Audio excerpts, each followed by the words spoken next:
up, everybody? It's your boy Charles on Ned's World, just checking in. Listen, we are getting into a video. I'm doing a reaction to Michael Jai White, and late, I'm sorry, I shouldn't say late because he's still with us, but he's 85 years old. I said late, I'm sorry. Man is still alive. He's a legend. Fred Williamson, one of the first black action stars. So let's go ahead and play this video, and I'm gonna come back with my reaction. Hit the thumbs up button. Glad I actually brought up the whole Bruce Lee thing. I was saying how you would beat Bruce Lee in a fight, and I actually, asked Fred what he would do if he saw that, and got a very interesting answer. Stop him. Quit that shit. Stop him. Both of you winners. Fuck who win. Yeah.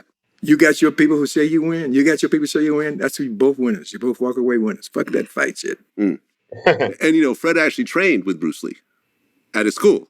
In Hong Kong. In Hong Kong. When he did That Man Bolt. Yeah. So we talked about that whole thing. And when I asked him to really describe what was different about Bruce, he said he couldn't even do it. How do you do that? How do you describe, How do you describe a guy who created something that everybody wanted to be like and everybody wanted to emulate? I mean, how do you describe that? True.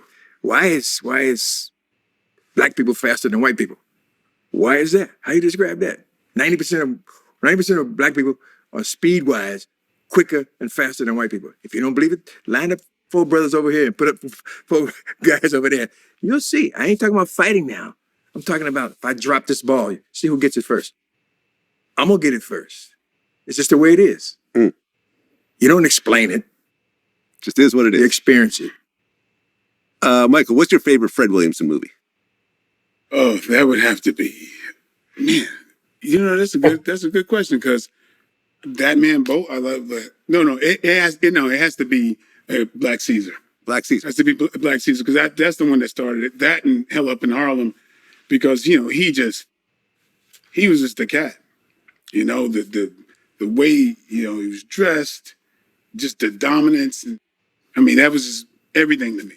I'd never seen a more powerful image. His last Western that he just did, I sent him an email. Outlaw Johnny Black. Sent him an email. I said, when you get rid of my motherfucking hat, send it back to me. I completely bit off of his character, like 2 of them. Really? Charlie, and of course, the one from Take a Hard Ride. Yeah. Yeah. Oh, so you based that character on his movies? His look, yeah. His look. That hat. Look, not the character. It's like image. Yeah. For the wardrobe. Yeah. I showed a picture of him. Yeah, I said, you can kill a horse. You can kill a horse. You want to give a shit about the horse. My head back, man. My head, cowboy hat, nice flat rim with the silver conchos around it. Took me a long time to find that hat. Didn't take me as long. I've always wondered, how come you weren't in the movie I'm Gonna Get You Sucker? Because I don't do funny shit, man. Oh, that's why? I don't do funny, no. Did they ask you to be in it? Of course, of course. Yeah, I was going to say, because every other major star of that era was in it. I don't do funny because it's like Burt Reynolds. When Burt Reynolds came into the industry, he was an action star. And he had a little macho shit going. Then he did comedy. Now, what happens there, you take out his gun, he point at somebody, you think a little flag going to come out. It says bang. So he went downhill. He went downhill. Once he started doing comedy, his macho shit didn't work. But he was a macho guy when he first for a while. Then he went. Hit that thumbs up button, guys. Hit that thumbs up button. Appreciate it. Comedy and it didn't work. It's hard to do both. It's hard to sustain being a comic and being a badass. It's very difficult. Not many people can do it.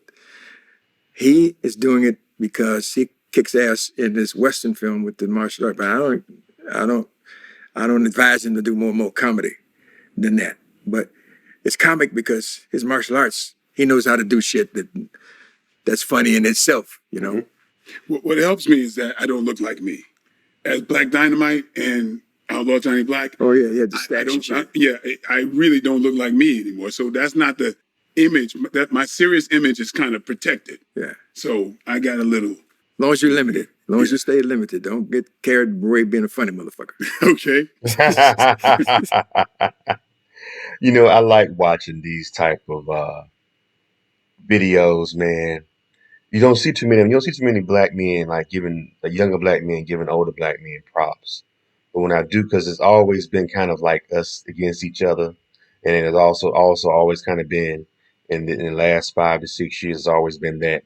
Oh, you old. You don't know what you know. Old. You old head. You don't know nothing. You lame. You done. You done.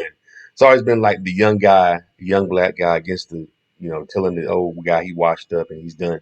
So it's always refreshing to come across videos like this. Like came across on Vladtv of Michael Jai White, a younger guy, action star, admiring another older black gentleman, another OG, you know what I'm saying? OG, an older guy, and giving him his props, and then the older guy giving the young guy some game. Hey man, don't, you're an action guy. You're a dominant guy. You're a strong, masculine figure.